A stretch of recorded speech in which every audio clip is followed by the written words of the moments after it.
Welcome back, everybody. All right, so if you look at ancient Greek swords here, what they actually end up doing is they actually end up a little bit narrower in the base and then thicker up top.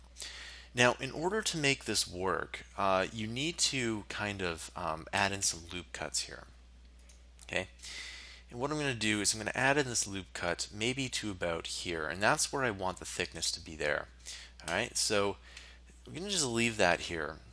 And what I'm going to do is I'm actually going to add in another loop cut, something more like here.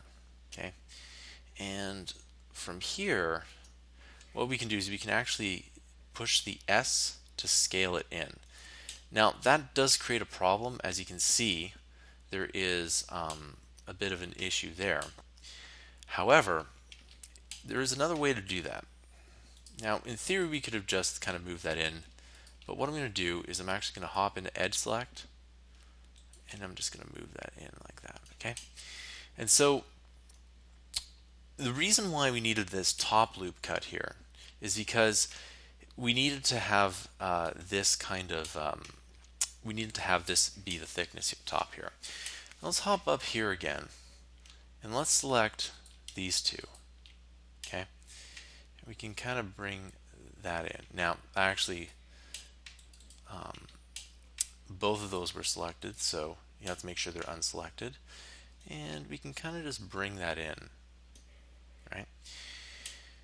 One thing that we might want to do is actually add in another loop cut, something more like here, okay? And still go back up to the edge select here and simply kind of move that in, okay? Now, if we were to make this for a movie or something like that, we would have to make sure that this didn't look so choppy. But for a game or for something interactive, this is actually pretty good.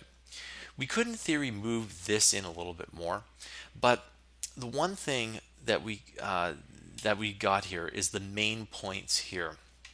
And you probably, as you're watching this, thought that I added in a couple more loop cuts than necessary, and I could have maybe gotten away with not this one not here, but for the most part this is probably the least amount of loop cuts that you want. Now if you really wanted to make this smoother, remember whenever you make anything smooth inside a 3D modeling software, it's not like having in Photoshop or Illustrator where you have a Bezier curve or a curve like that. The way you achieve smoothness is more faces, and of course, more faces are just are more costly. So let's actually go ahead and add in some more detail to this.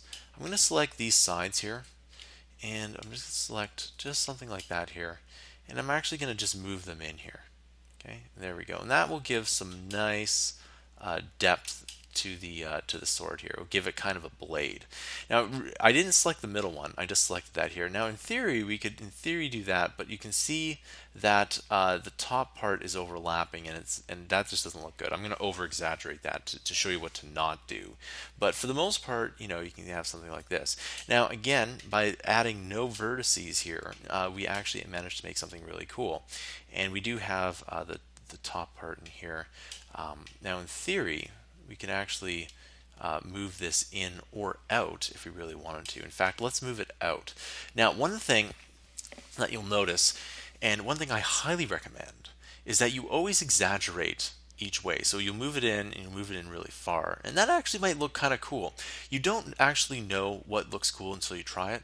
So I'm just going to go and undo that here. And I'm going to simply, I'm going to hop to a view that makes sense,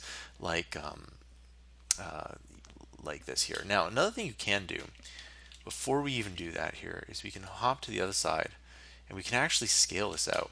So if I hop back, what was it, 3 on the numpad, and if you push scale and you lock it to the y-axis, you can actually scale this out as much as you want.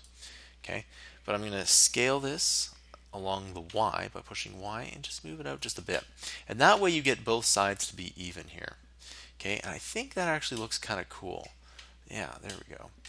And of course, I'm just going to move up here like this, And this model is really small, and it's having an issue with the rendering. It won't render, it'll render perfectly fine in the game. But what I'm going to do is I'm going to select these two here, push 3 on the numpad, and I'm just going to scale that in. Just so that the blade does kind of come out. We can actually make this really small, but I'm actually just going to make it like that, okay? And so there we go. We've added in a whole bunch of extra detail to this blade here. I think it looks pretty good, and if we were to, we could probably put this in a lower tier, at least, the old console cycle, as in the 360 or the PS2. But what we could also do is definitely get this in the new console cycle. And this could almost even be a nice sword for like older cycles, like the Wii, not the Wii U. Okay, so we need to model the handle. Okay, so let's go ahead and do that in the next tutorial. I'll see you guys then.